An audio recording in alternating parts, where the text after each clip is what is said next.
And it just strikes me now that I noticed that actually all of you relatively new into these roles and massive footprints that you have out there. And a lot of moving parts over at CBP. Sonny, tell us about how the year's gone. No, it's thank you. First of all, good morning, and thank you very much for the opportunity to share some of the great things that our team has done. And obviously, been doing this for 36 years, and as a five-time CIO and twice as a department CIO.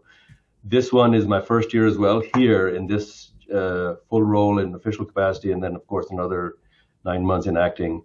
I'll just say that CBP, just like Raj said, we all are obviously a 24/7, 365 mission, operating at that speed of mission. And I think this year had the biggest unprecedented challenges, and yet I think this was our best year in terms of accomplishment. And that just is a testament to the team on the government and contractors working together.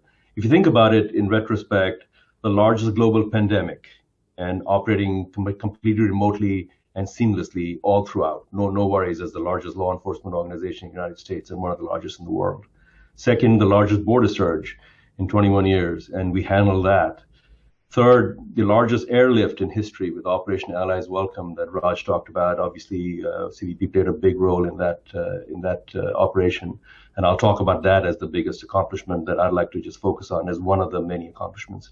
Fourth, we had one of the largest cyber events that CBP withstood and was not affected by that. In terms of supply chain and SolarWinds. So we were successful in blocking that and not being affected by it. And while we're doing all this, due to COVID, the travel fee collection was less, so we had also budget shortfalls. So when people get together and do this, and with all these four things coming together, I've never seen that in my 36 years, and I've been in some pretty important roles. I'll just say that incoming scenarios there, Sonny. Yeah, if you think about those four scenarios, and to complement again what Raj was saying, and I'm sure my colleagues will say the same thing, is that this shows the strength of the federal worker, the U.S. Spirit that we are all about, and how we all banded together. And when we were just challenged, we all came together and showed our best as a country and also as a government, a U.S. government. So I'm really proud of that.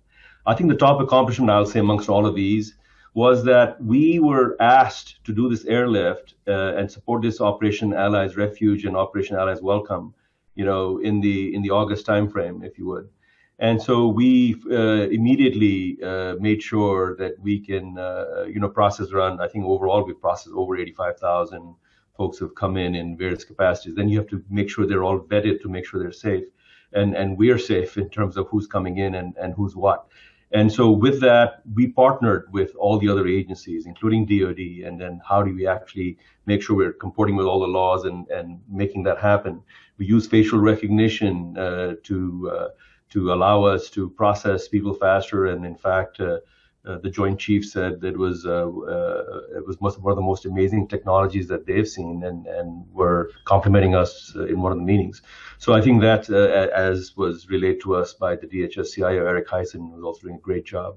So I think we set up an OIT Incident Command Center on a 24/7 basis. We staffed it with OIT staff, which were just sort of making sure that everything was, being done with volunteers to make sure timely and concise communications was being done. We did application coding and programming so that we were able to, from the field, that means, from what we call the lily pads, which were some of the DoD locations and other locations where the airlift people were brought into first the zone of safety and then process them there. If our agents and officers saw something in the field, we were able to use our agile SDLC and software development to deploy capabilities within a day or two. I mean, they had capability on the phone. They said, "Oh, can you do this?" Sure, boom. And then send it back on the mobile phone with the facial recognition and 2-second adjudication on certain capabilities that we deployed. It was amazing. So we supported, obviously, overseas locations with necessary IT equipment. We actually had people go over there, and then we had good partnership, with Army and other folks who let us into their bases and made sure that as a government we were all working together, setting up networks and communicating with each other to process these tens of thousands of nationals. We developed this functionality, as I mentioned, to query Afghan refugees by photo and biographic data. So we were also then enabling TSA agents to identify domestic travelers using the CBP One app against the Operation Allies Refuge targeting platform to make sure the refugees' boarding passes were checked against the results of photo or biographic query. We uploaded manifests when the airline carriers could not send them through the CBP system, so we provided continuous support to OFO so that we can support the creation of foreign sites to vet travelers boarding these repatriation flights. We did a data share interface between CBP and USCIS, United States Citizenship and Immigration Services, for non-immigrant populations to create alien files, a file with specific OAR information like facial recognition data. So this expanded the data sharing practice, greatly reducing the intake time and facilitating more rapid process for refugees. It was quite unprecedented.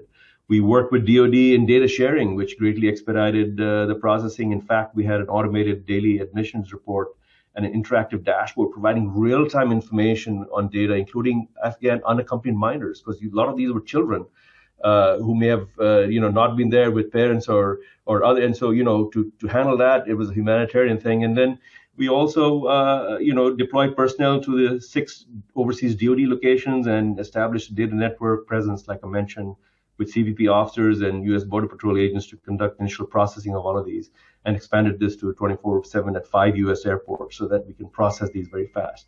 Lastly, I'll just say this. I have some people who were also immigrants to this country, who are from Afghanistan, and other people who are immigrants to this country, proud to be U.S. citizens.